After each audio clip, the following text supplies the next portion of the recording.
Hola, buenas noches. Bueno, gracias por la invitación, un placer. Estos encuentros siempre son más que bienvenidos. ¿Más? ¿Ahí? ¿Se escucha? Bien. Bueno, nosotras estamos invitadas para hablar un poco de mujeres y cultura. Cuando hablamos de la palabra cultura, en principio siempre parece que nos remitimos a las artes, ¿no?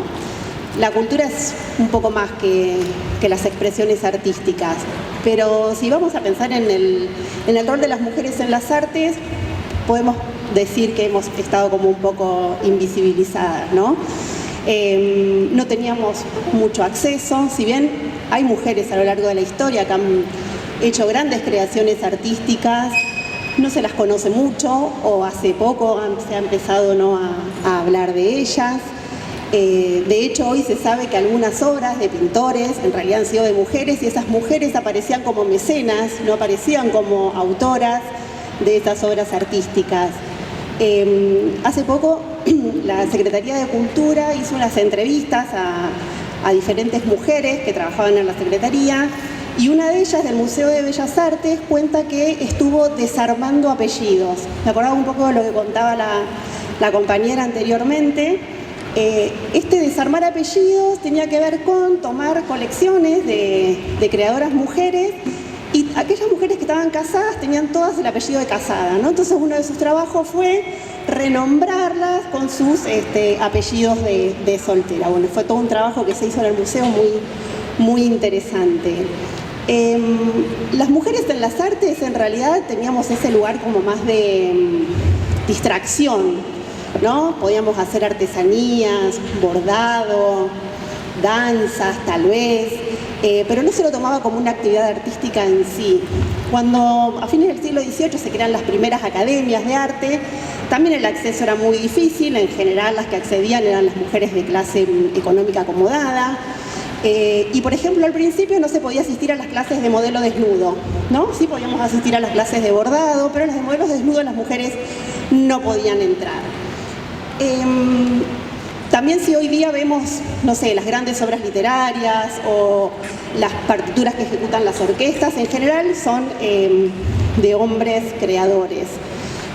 Bueno, creo que hoy día eso ha avanzado, se ha luchado mucho, las mujeres hemos dado batalla a esto. La realidad es otra, hay mucha más participación de las mujeres en la vida artística, pero esto no significa que no haya situaciones de opresión. Las mismas, otras, un poco más complejas.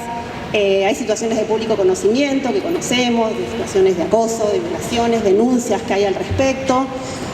Y también hay otras situaciones de opresión que tiene que ver, bueno, qué roles podemos las mujeres ocupar en las artes, ¿no? La semana pasada, diputados, por ejemplo, acaba de aprobar la ley de cupo femenino en escenarios, que establece que mínimo el 30% de los espacios y de los roles en los festivales tienen que ser ocupados por mujeres y disidencias, no únicamente en el rol de artistas, sino también en el rol de técnicas, operadoras de luces, de sonido, armado y desarmado de escenarios, ¿no? El INAMU, para ese momento, el Instituto Nacional de la Música, había informado que había presencia de mujeres, solo un 15% eran mujeres en los escenarios de los festivales. Bueno, esto viene como a reconfigurar otra situación. Yo antes le decía el tema de las artes, que la cultura es mucho más que las artes. Me parece como muy interesante que podamos pensar en esto. En el 82 la UNESCO define que la cultura son como la forma de vida de una comunidad, ¿no? Con sus creencias, sus valores, sus costumbres, sus derechos. Está hablando de la identidad de una comunidad, esto es como mucho más abarcativo, ¿no? Cuando yo empecé a estudiar gestión cultural, un docente tiene una definición de cultura que era como la cultura como forma integral de vida. Entonces es la forma en la que una sociedad resuelve la relación con su propia comunidad, con otras comunidades, con la naturaleza, con lo sagrado para darle existencia y continuidad a ese ser y a ese estar en el mundo. Con lo cual me parece muy interesante que podamos pensar la cultura y la acción transformadora que podemos tener a través de la cultura con esta nueva concepción, mucho más abarcativa, mucho más amplia. Ayer salió una nota en la revista Crisis, no sé si tuvieron la oportunidad de leerla, que se llama Abeluto el Destructor, que habla de cómo el ex Ministerio de Cultura, hoy Secretaría, ha sido vaciado, no solo económicamente, sino simbólicamente, digamos. Y entonces uno tiende a pensar que en los sistemas fascistas o neoliberales o de derecha no les importa la cultura. Y por eso se desfinancia, y por eso se cierran programas, y por eso se despiden trabajadores.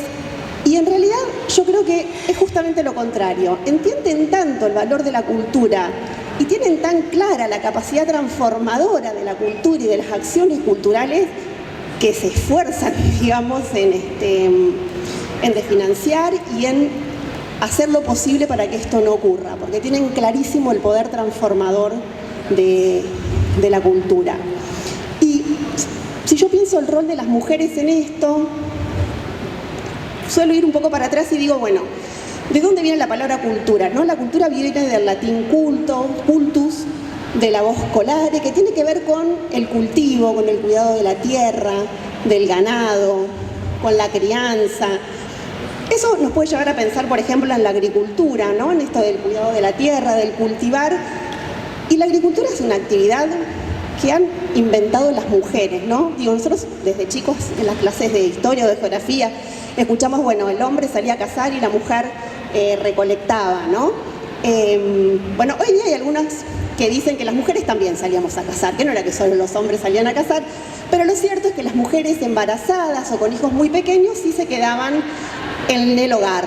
Y veían como cuando recolectaban frutos y una semilla caía al piso, esa semilla volvía a crecer. Y se iban generando los frutos y así aparece la agricultura. Es una actividad femenina de toda la historia, digamos. Y otro concepto que a mí me gusta para articular con la idea de la gestión cultural es el de maternar, que para mí es muy interesante, para mí es un concepto como nuevo, debe ser una cuestión generacional, por ahí para las chicas más jóvenes no parezca tan nuevo, pero esta idea de no la maternidad en términos de engendrar, parir, amamantar, que tiene más que ver por ahí con lo biológico, sino esto de maternar como el de lo deseado, el criar, el acompañar al otro, el comprender las necesidades de ese otro, el poder decodificar, el querer satisfacer esa necesidad. Entonces, digo, si la gestión, si la cultura, digamos, es ese espacio transformado por el hombre, y ese es ese espacio cotidiano, ¿no? Es el de todos los días.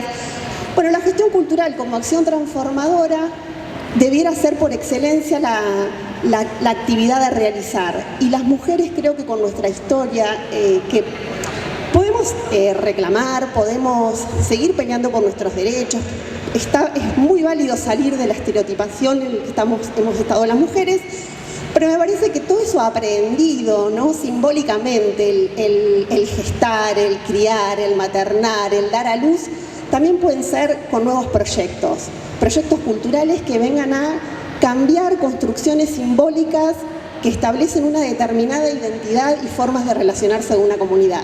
A mí me parece que las mujeres tenemos una historia impresionante donde desde ese rol tenemos una mirada muy particular para poder resignificar las relaciones, trabajar para una sociedad más justa, y la gestión cultural es un espacio para hacerlo. Me parece que en un mundo donde hay cada vez más femicidios, donde las mujeres no tenemos los mismos salarios que los hombres, donde la población analfabeta básicamente es de mujeres, bueno, me parece que esto, las mujeres en la gestión cultural, es un gran espacio para que podamos transformar, generar nuevas formas de relacionarnos desde la comunidad, desde comprender al otro y avanzar hacia esto que está buenísimo. Bueno, gracias.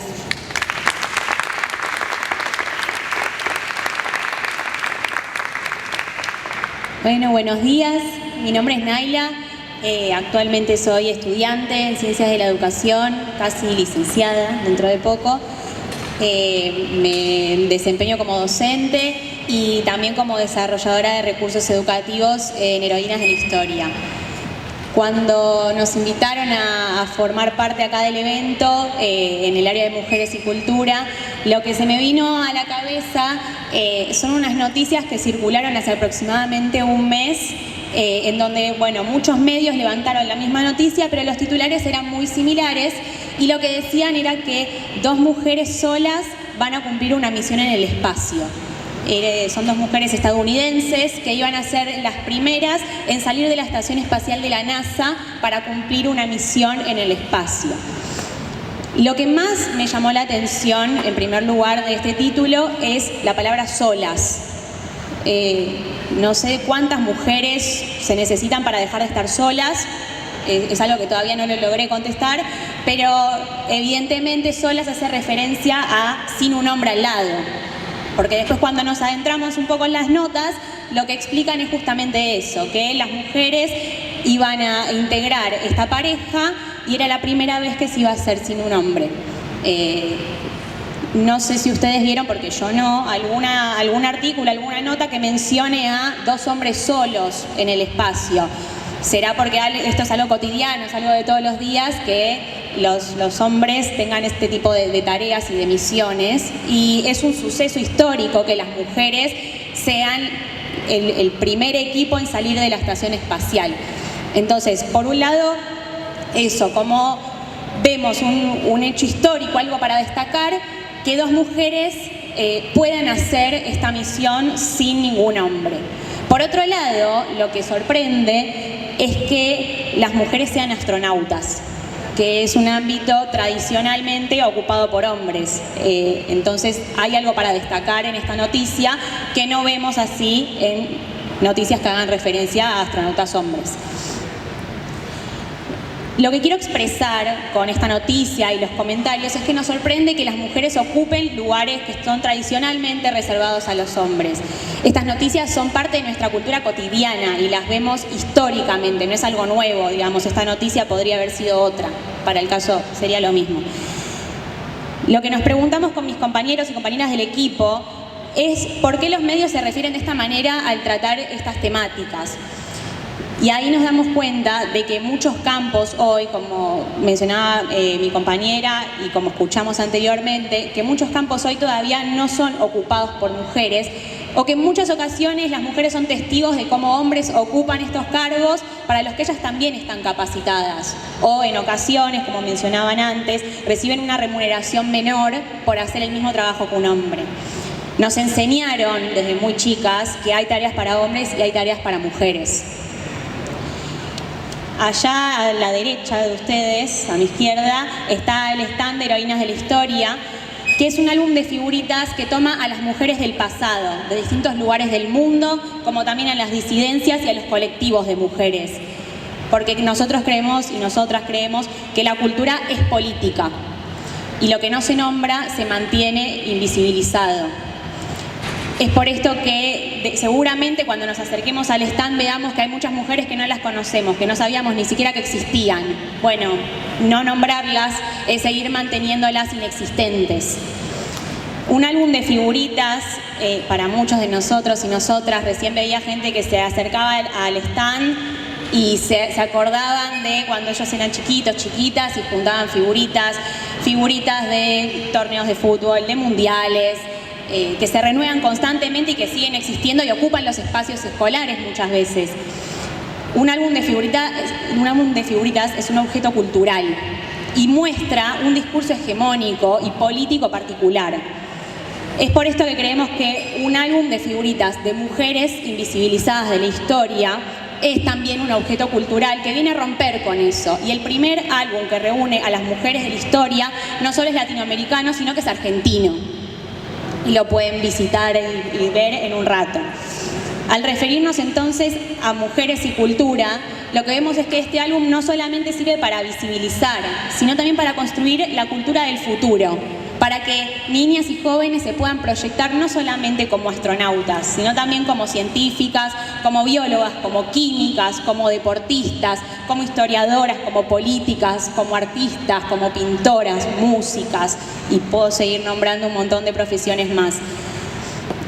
Y lo que queremos construir también en esta línea es que dos mujeres en el espacio no están solas, sino que están acompañadas y que no tienen que ser noticia por ser mujeres, sino justamente porque hacen historia. Más tarde, leyendo una nota de nuestra compañera Agostina Vicente para Feminacida, me entero que la pareja que iba a caminar por el espacio estaba integrada por un hombre y una mujer. porque los trajes disponibles no se ajustaban a las medidas de estas dos mujeres. Esta historia se repite. Hace 30 años, Sally Ride estaba a punto de ser la primera mujer en llegar al espacio, pero los ingenieros no encontraron una manera para que un traje se ajuste a ella porque no estaban seguros de cómo orinaba una mujer. Sí, pareciera chiste.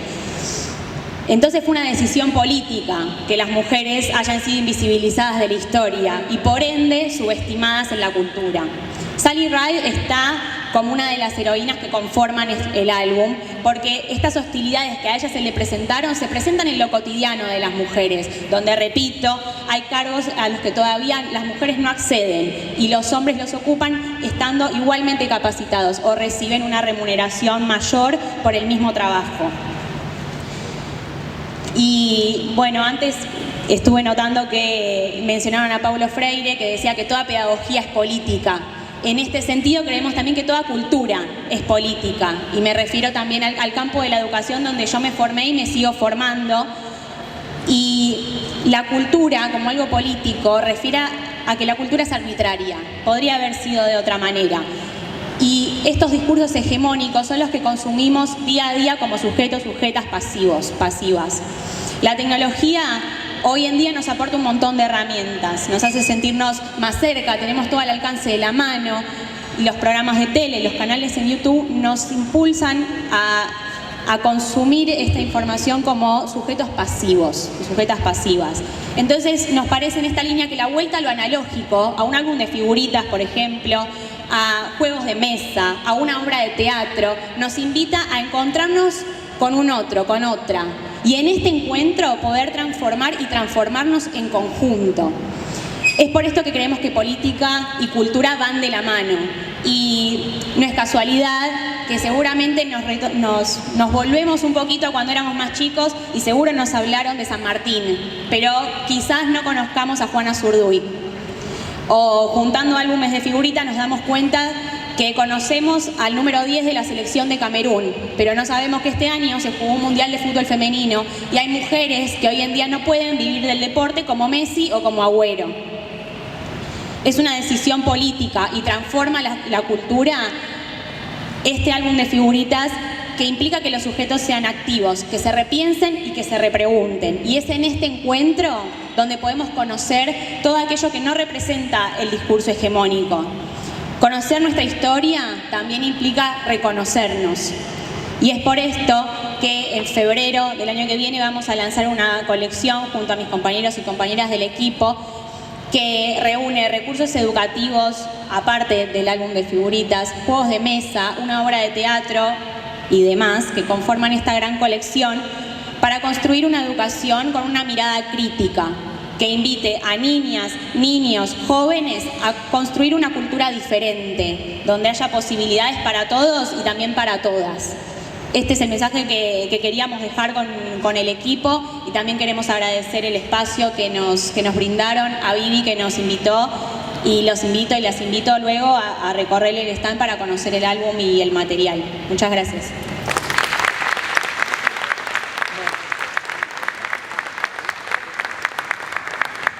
Primero que nada, antes de abrir el espacio a las preguntas, quiero agradecer la presencia de las compañeras,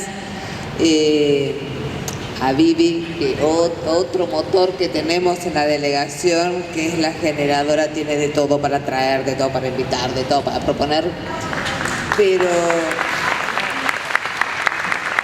quisiera destacar algo que hablaban las compañeras recién y que da un poco cuenta de lo que se dijo al comienzo, de lo que se desarrolló en la mesa anterior, y esto como nosotras siempre tuvimos estos lugares que parecen, o que nos quisieron hacer creer que eran lugares relegados, ¿no? Nosotras, y porque esto que yo decía, estamos para el cuidado, estamos para la educación. ¿Por qué? Porque somos sensibles. Entonces el arte también está relacionado con la sensibilidad. Y además otra cosa más, nosotras nos arreglamos con cualquier cosita porque somos de bajos recursos, somos gasoleras, por eso nos sacan presupuesto. Somos buenas administradoras, somos las que administramos. Y lo que no se dan cuenta, que detrás de esa sensibilidad y esos bajos recursos, las mujeres damos vida. Y no solo damos vida biológica, ¿no? Tenemos las únicas, las hembras, somos las únicas que podemos dar vida biológica. Pero también damos vida en la producción de arte, y en esa producción de arte también producción de capital, porque nosotras generamos muchas cosas que está íntimamente relacionada con el capital que después administran hombres, ¿no? Y también generamos políticas y generamos derechos, porque vuelvo otra vez con esto, todo esto que estuvieron hablando las compañeras y que estuvo hablando la compañera de la mesa anterior y que hablamos al comienzo, nos lleva todo al mismo círculo. Nosotras somos generadoras y nos quisieron invisibilizar que lo que se administraban los hombres lo generaban ellos. No, muchachos, lo administraban ustedes, pero lo generábamos nosotras también. No voy a anular la existencia y la producción del hombre, obvio, pero siempre fue 50 y 50, digo, las cosas son parejas.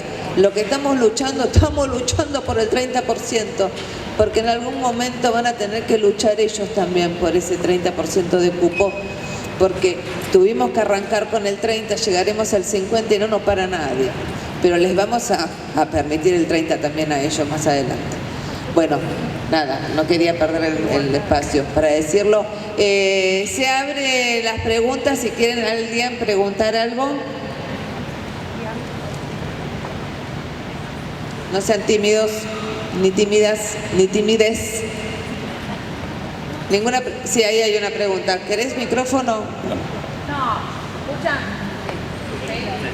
Creo que una de las cosas que estamos también en cuestiones de la cultura, digamos, somos estamos atravesados también por las cuestiones. Ahora, ¿ahí se escucha? Sí. Que estamos también atravesados por las cuestiones de clase. Acá, bueno, hablábamos con una compañera que en general, bueno, somos todas mujeres blancas, clase media, no sé si todas, pero bueno, muchas con formación profesional, y eso quizás es un tamiz que también nos permite deconstruirnos y vivir una realidad muy distinta a otras compañeras. Nada, una observación nada más. Sí, me parece interesante el comentario porque da pie también a pensar en cuando se habla de la mujer, ¿no? En este sentido, como la mujer que también representa a una mujer en particular, que es así como vos mencionás, y se deja de lado a las mujeres, como eso diverso, eso que no simplemente es lo hegemónico de la mujer blanca clase media que tiene sí privilegios y posibilidades que otras mujeres no. Entonces me parece también importante hablar de mujeres y no de la mujer como una sola, como que somos todas iguales, cuando no es así. Y también hay compañeras que sufren distintas violencias, no solamente por ser mujeres, sino por ser mujeres diferentes a las del discurso hegemónico. ¿Alguna pregunta más? Ahí la compañera. ¿Qué tal? Buen día. Bueno, en realidad, un poco siguiendo el hilo de lo que dijo la compañera, más que una pregunta, es seguir reflexionando sobre esto. Claro, nosotros somos las mujeres de este discurso hegemónico, ¿no es cierto? Claramente. Y la representación que aquí está tiene que ver con el paradigma vigente. Entonces creo que ahí es donde la primera cuña sería ir abriendo los espacios cada vez más para meternos a través de esas rajaduras en la sociedad hacia el fondo, para poder seguir incluyendo cada vez más mujeres, en fin, de todas las representaciones, de todas las minorías, de todas las clases, en fin, mujeres, por sobre todas las cosas. Me quedé pensando con eso para poder seguir profundizando, ¿no? Porque lo que no se dice no existe, entonces lo digamos.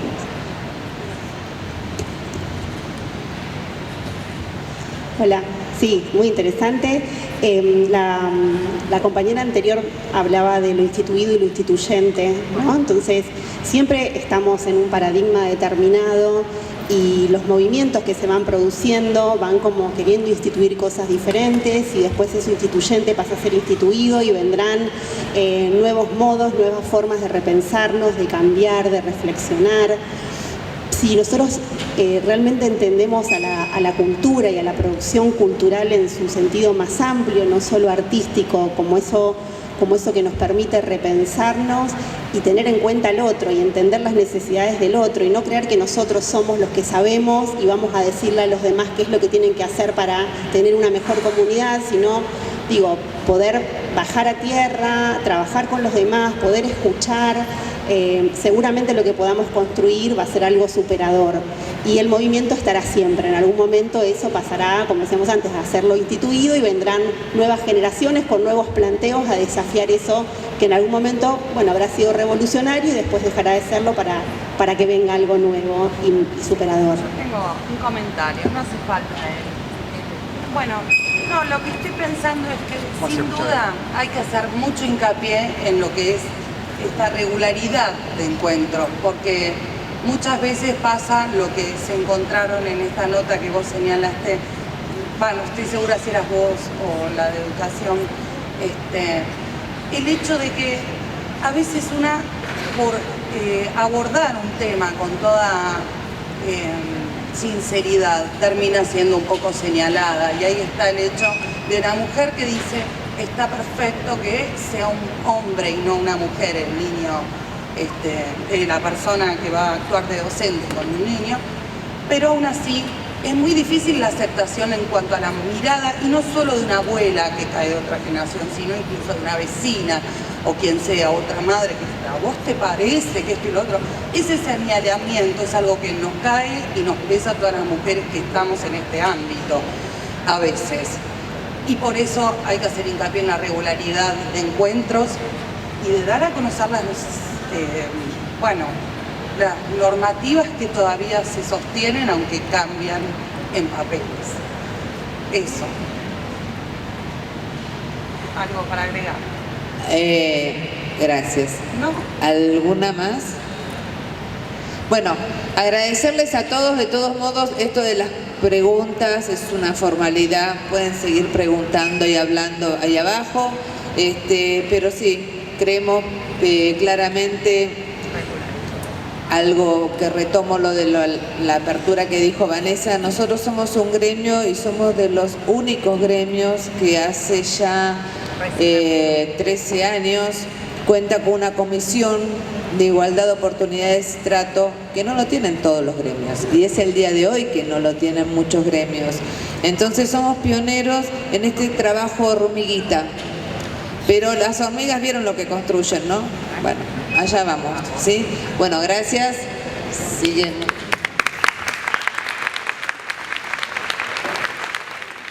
Bien, gracias.